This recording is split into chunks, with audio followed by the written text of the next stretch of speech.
This has been a remarkable sequence of panelists we've had today. We've started with families, talking parents with a 2-year-old sharing their story. We've seen the kind of a global picture of the economy and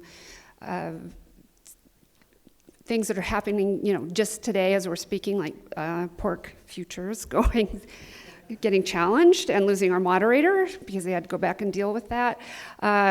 Seeing what we're doing with social impact investing in Salt Lake and in Columbus, and through the help of the Sorensen Impact Center, and Jim's leadership as an impact investing pioneer. And so our final panel today, I thought it was so interesting as I was putting this program together that there's a lot of businesses now that are starting to just emerge. It seems like out of nowhere, but it's really over time, and it's innovation, and it's people wanting to make a difference, but understanding the economic engine behind that. And so I'm really excited to invite up our next panel, our business leaders sharing their social enterprise models. So if Ryan Nelson could come up, our moderator, and the rest of our speakers, we're going to see kind of the other side of social impact actually being operationalized in the business world. So we're very excited to have you. U.S. and our primary role is we are employment law attorneys and HR professionals. So I am an attorney. My primary role as an attorney with this organization is employment law, helping companies stay out of trouble. How I got involved with Columbus is because I have a serious interest in the Americans with Disabilities Act. Recognized early on that a lot of employers get seriously wrapped around the axle when trying to manage the ADA. You're dealing with business, you're dealing with people, you're dealing with productivity, outcomes, and it's a very complicated process steeped with multiple steps and a lot of hurdles. So I developed a keen interest, and here I am today because of that interest. So for our panel, we're going to do this a little differently.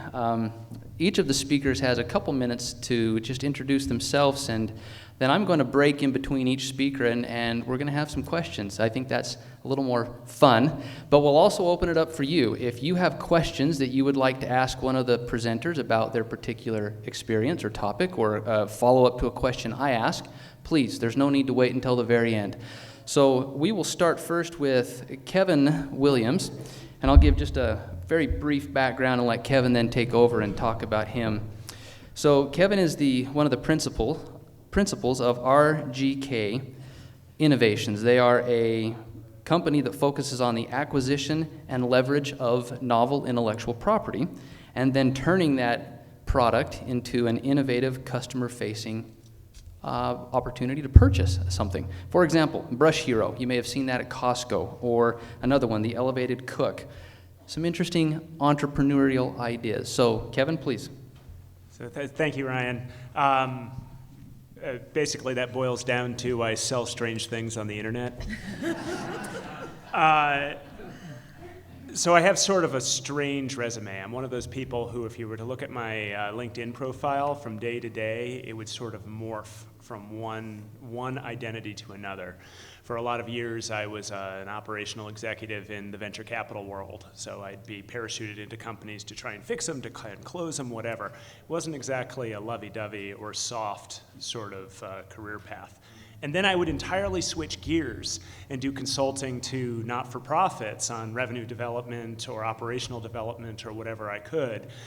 And for some reason early in my career, I decided that those weren't terribly compatible paths. That the VC world wouldn't necessarily be too interested in my identity in the not-for-profit world, and the not-for-profit world might get a little scared off by the cold venture capitalist part. I think it gives me a very interesting lens, however, on how those two areas of my life have come together when I've started my own business. Because now that I do run and operate my own business, I have the opportunity and the privilege to be able to make decisions on a day-to-day basis that incorporate sustainability as one of many factors when I'm making a decision. And I know some people have drifted out, but I think I'm pretty much the definition of one of these new market type companies. We sell in 46 countries, we market in 7 languages, we sell in retail, we sell wholesale, we sell online. And most of it I do from home office in Park City. My staff are the, what did Ginger call them earlier? The mom force. So I have, we kind of call them internally, we joke, we call them the Mamarati. My customer service is run by work-from-home moms. I would never say stay-at-home mom. They are work-from-home moms. To a pair in Boston, my director of communications is in St. Paul. I have my back-end data entry is done by a disabled woman in the Philippines who actually has no real other opportunities. However, even though I'm a new market business, I sell physical products. It's not just bits and bytes that are moving around. At some point, those physical products have to hit the ground. And where they hit the ground for me, and to my fortune, was with Columbus. I relocated my business from Washington, D.C. about 2 years ago. And when I arrived here, I realized that I had one of these lens opportunities to find an on-the-ground solution that didn't involve filling my garage and my neighbor's garage and storage units with my things, but partnering with an entity that aligned with what I was trying to accomplish with my organization.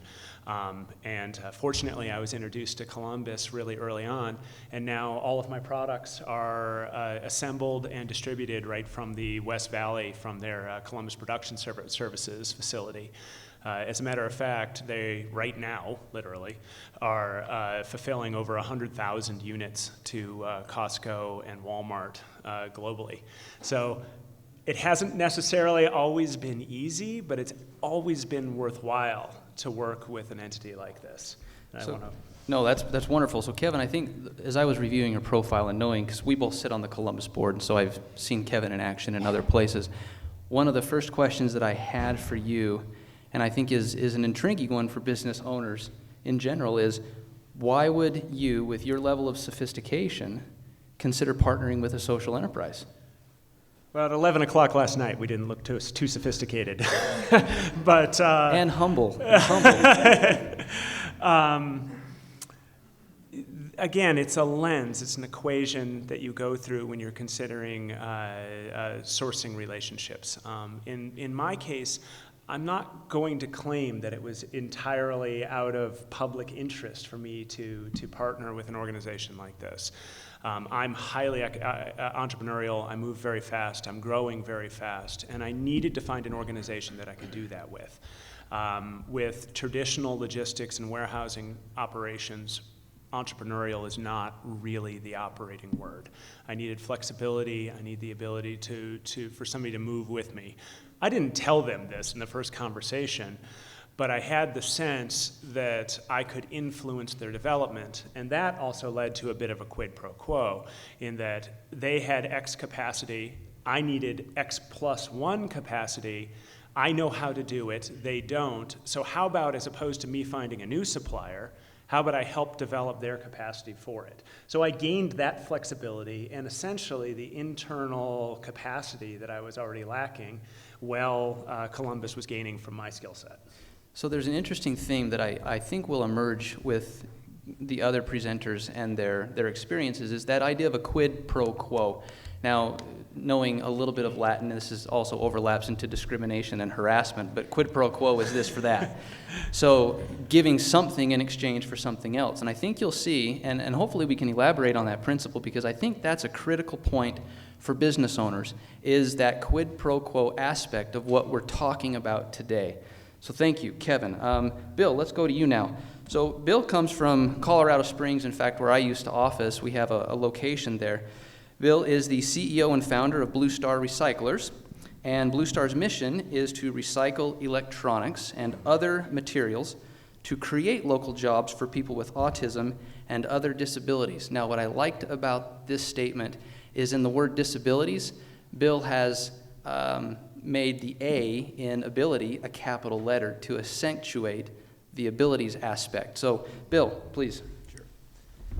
Yeah, thanks for having me. I'm an accidental entrepreneur.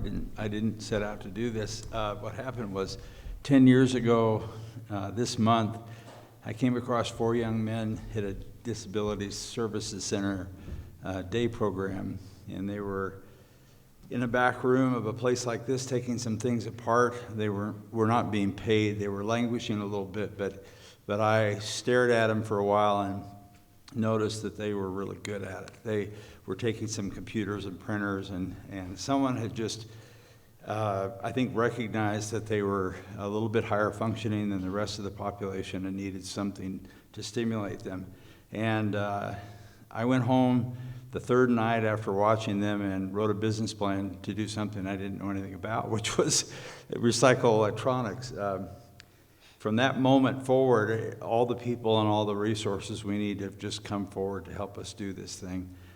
We have 42 people employed in 3 locations in Colorado. We've recycled about 15 million pounds of electronics, and there's a little video that was created for us by the Center for Neurodiversity, and I always like to talk about these guys, but this video, and you can ignore the old gray-haired guy in the video, but the video shows our guys at work, and it's the best thing I can do to show you what happens at Blue Star.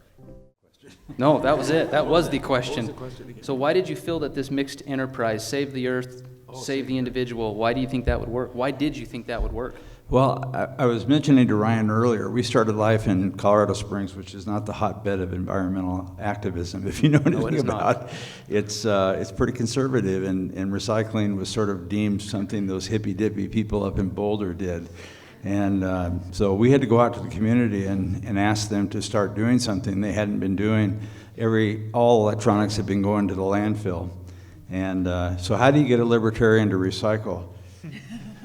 You shrink government. And what happened is that we found the math to prove that when a person with disabilities is employed, they save the taxpayer $18.29 per hour. And we took that back to Colorado Springs, and they started the recycling. So I was sharing with Ryan, when we went to Denver and Boulder, they rolled out the red carpet for us because they got us, but we luckily started out in a community that didn't get us, so we had to really refine our pitch, and that was terrific. But the beautiful thing about the whole thing we do is it has 2 elements, and 2 elements only. People that are sitting home that should be working, so unwanted people, and then stuff that gets thrown away that shouldn't get thrown away, which is unwanted junk. You put them together and something magical happens. I like that. So I have a question for the group here, and I want you to be honest. How many of you can actually honestly say that you get up every day and you are excited to go to work? All right. Now, I would propose that you are an atypical audience, because there's probably 80% of you that raised your hands. There are statistics, and the thing with statistics is there's always a different statistic, but from an employment law perspective, what we see is that roughly 70 to 80% of the workforce currently in the workforce is disengaged. Either they are just coasting along, or they are actively rowing against you. Now, one thing that stood out in this video for me was one of the individuals said that he is excited to come to work every day. So Bill, my question for you is this: how does that influence you as a business owner, having a workforce like that? Yeah, I haven't had a bad day in 10 years, you guys. It's impossible when you wake up in the morning and work with people who say, I get to go to work today. They don't say, I have to go to work. And they come to work, and work is everything to them. And I'll share something real quick. We had a 3-month study done by a third-party researcher who measured the task engagement of our team in Colorado Springs. At the end of 3 months, as a team, they were 98.43% engaged in their tasks that they were paid for on the hour. That is exactly twice that of the average American employee. That is, yes. That's why I said they're better employees than we are. They really are. And he went on to say that if I didn't come in and interrupt them twice a day, they would be 100%. So, I like that. Thank you. All right, our next speaker on the panel is Cherissa Alldredge. She is the co-chair of the Utah Business Leaders Network, and she also works for a company that I work closely with, UTA. She is their ADA compliance officer for the Utah Transit Authority. So, Cherissa? Sure. Thank you, Ryan. Can you all hear me? Okay. So as Ryan mentioned, I am the co-chair of the steering committee for the Utah Business Leadership Network. And I also work for a company, I'm not sure if any of you've heard of them, but Utah Transit Authority, a little notoriety lately. I'll spend most of my time talking about the Utah BLN and what we are doing in this state to support employers who are interested in hiring and retaining people with disabilities. So the Utah BLN is a professional organization, I would say, that is akin to SHRM, for those of you who are familiar with it. The goal of the Utah BLN is to connect businesses who have a shared need or desire to employ people with disabilities. Maybe they're new to being a federal contractor and they need to understand Section 503. Maybe they are concerned about obligations under the ADA, or perhaps they have just a social desire, like some of the employers we have here, to employ people with disabilities. And the goal of the Utah BLN is to connect those businesses with one another to talk about what is working, what is not working, what can we do differently. The Utah BLN under that name is fairly new in the state of Utah. I think we have had our 501c3, I'm looking at Leah in the back, for about a year and a half. But the idea of employers working with one another is not new. Prior to the Utah BLN, we had something called UBET, the Utah Business Employers Team. Similar concept, employers working with one another. One of the things that's really nice about UBET moving under the Utah BLN name is that we can connect nationally with the United States Business Leadership Network, or USBLN, and much like SHRM nationally might, there are a lot of resources that we have through that connection as affiliate chapters here. A couple of things that the USBLN is working on nationally that I'll mention, and then we'll talk about how that connects locally. So nationally, the USBLN is working on helping employers understand how open their organization is to employing people with disabilities through something that we call the DEI, the Disability Equality Index. Something that employers can pay to participate in. You answer a few questions, and then you get a score out of that that can tell you where your organization is at in terms of ability, culture, toward hiring people with disabilities. I will say, while we haven't rolled that out here locally, we do have plans to have a webinar in partnership with our national partners on the DEI later this year. And if that's something that you're interested in, we can connect with Leah. She's got...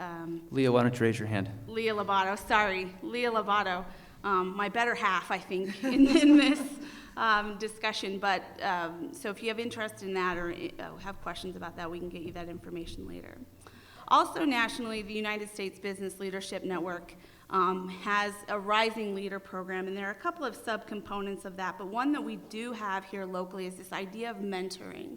We have a couple of employers here in Utah, and that has grown. I will say this is one of the things I'm very proud of with the Utah BLN, is that program has grown year over year, and I would say exponentially so once we had the Utah BLN, with a foothold here in this state. But it gives employers an opportunity to have young adults with disabilities come to their place of employment, understand what they do, identify what employment opportunities may exist there, and then kind of over lunch talk about what they're interested in and what might work for them. And I think so far this year we've had 7, 5 the previous year, and 1 the year before that. So this idea of employers starting to talk to one another, connecting with one another, and seeing what might be possible is really having an impact for people starting to say, we can do something like that. Cherissa, for a group like this, what would you say is something that they can do, they can walk out of here and do to accomplish what you've just described, that tighter interaction and communication between employers about these types of issues? Well, I'm partial, but I would say join the Utah BLN. Shameless, that was good. Shameless, absolutely shameless endorsement. But I think starting to have conversations, even if you don't affiliate with the Utah BLN, ask around, because it's a really interesting thing. I think we have more things going on in the business community than we might know. So starting to talk to your partners, this is an idea that I'm having. Talk to your colleagues in another organization and say, what are you guys doing to meet your 503 obligations? Or what are you doing to improve your ADA compliance? Or what are you doing to create disability resource groups, asking what other organizations are doing, and then if you don't find any resources in your network, expand your network, connect with business relations, connect with the Governor's Committee on the Employment with Disabilities, connect with the Utah BLN, and we can help steer that ship. Cherissa, I'm going to add the conference. The USBLN conference is actually on the west coast of Mississippi this year. It'll be in Las Vegas, so it's a closer opportunity for anybody to attend the United States Business Leadership Network conference. And I will tell you, it is one of the most amazing conferences I've ever been to. Just impactful, businesses really coming to the table and making positive change. So a quick drop down to Vegas in July sounds delightful to you. July in Las Vegas. Who wouldn't like Vegas in July? Such a warm place. All right, Cherissa, last question, then we'll move on. Working for UTA and with your role as a co-chair of UTBLN, I suspect that you hear a lot of objections or concerns from employers about the employment of individuals with disabilities. What are some common concerns that you've heard, and what are your common responses? So, I can talk about that both from the Utah BLN perspective, and my role at UTA is as the ADA, or Americans with Disabilities Act compliance officer, so we could talk from that lens as well. But I think one of the very first questions people have is, what do I do? I think from a Utah BLN perspective, we have a lot of people show up to our events who have newly found out that they're responsible for ADA compliance, or newly found out that they're, federal contractors. And so they have a lot of questions just to understand the nuts and bolts of what the law says. And I think that it's really important for employers to understand that before they can really move to the next step, which is, okay, the ADA says I have to do this, or I can't do that, or those kinds of things. But how do I, within the confines, of my obligations, kind of move to the next level toward inclusion and including disability in my diversity and inclusion efforts and those kinds of things. Now, one of the things that I can tell you at UTA, we're a little bit different than a lot of employers in Utah. We are organized, or we are unionized, so we have a collective bargaining agreement. And one of the things when I'm working with my HR colleagues at UTA, the first concern we have is, what will the collective bargaining agreement allow us to do?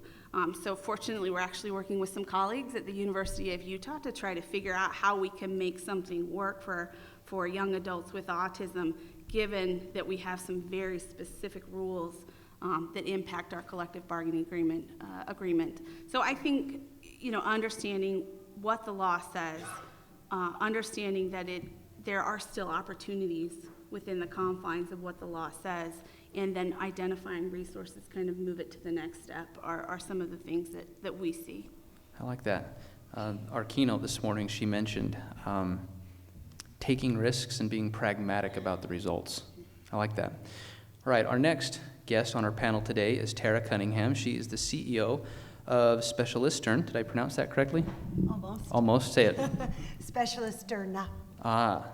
Okay, there needs to be an accent on that last E.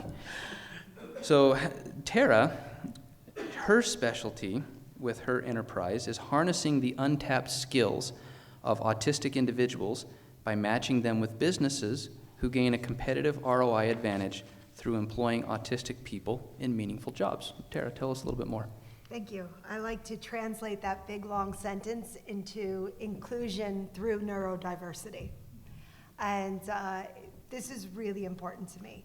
So Specialisterne started when our founder, Torkel Sona, and he's been here a lot, but Torkel's son was diagnosed with autism, and he was immediately faced with all the things his son could not do.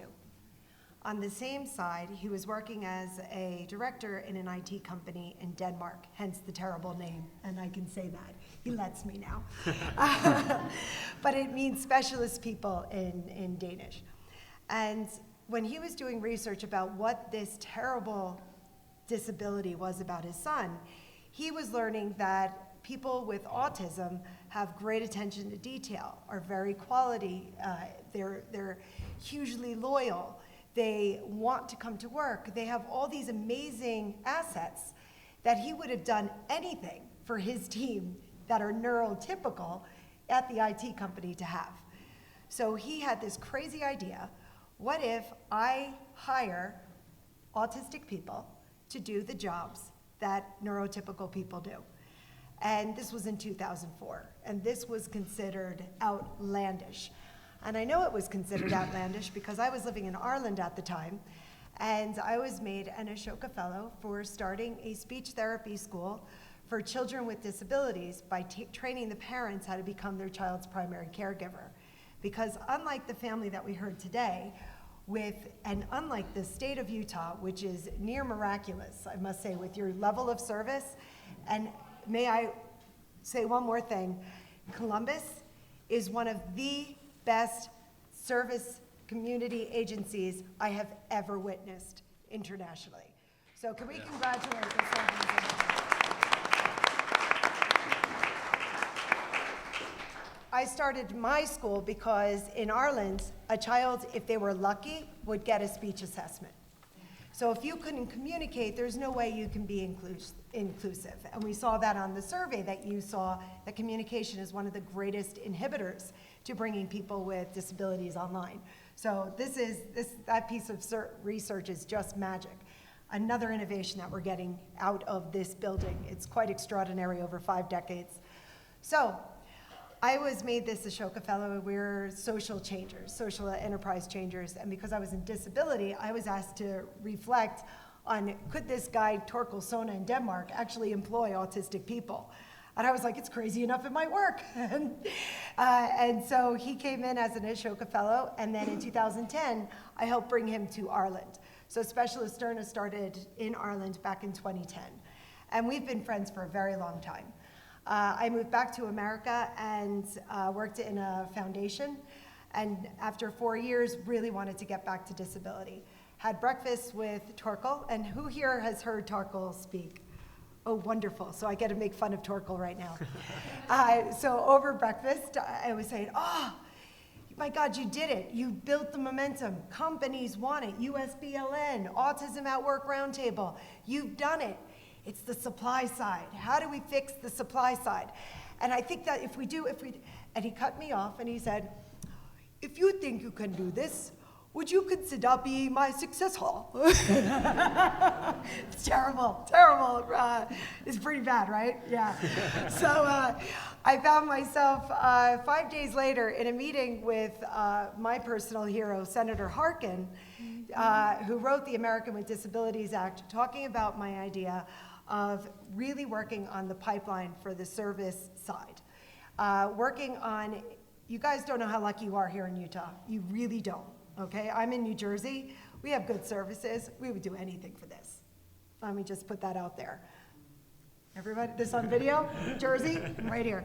So what we want to have is every high school teacher to be able to do pre-employment transition services at a high level so that we figure out what each individual's purpose should be. What makes them passionate? Where are their talents? What will make them happy and inclusive in society? That does not have to mean super cyber tech, whatever. We saw your guys, we were joking earlier, I'd rather work with my neurodiverse people than neurotypical people. If I only worked with neurodiverse people, I'd go in every day going, woo! It's the neurotypicals that need help. Again, on video, this is fantastic. And recorded for posterity. Yeah. So what we're working on right now is to be able to, using WIOA, the Workforce Innovation and Opportunity Act, and the 15% of pre-employment vocational transitional services money, to be able to train high school teachers that are in pre-employment transition services, vocational rehabilitation counselors, community agencies, and thankfully, thank you, Christy, they've agreed to be one of our reviewers so that when we build our community agency training, our online training, this becomes the benchmark because this is what America needs, and this is what our people deserve. And then also on the enterprise training. And the research that you're pulling out here, we'll be able to layer on top of all of the work that we're doing to train our supply side so that we are answering the answers enterprise needs to be able to open that door for our neurodiverse talent. So that's why I got to raise my hand and say, I love coming to work, because we are literally, all of us, changing the world for a better. We're doing some incredible things, and I applaud you here in Utah and at the Columbus Center. I am in awe. Thank you. So, Tara, let me ask you a question. So, coming from an employer's perspective, again, because this is the world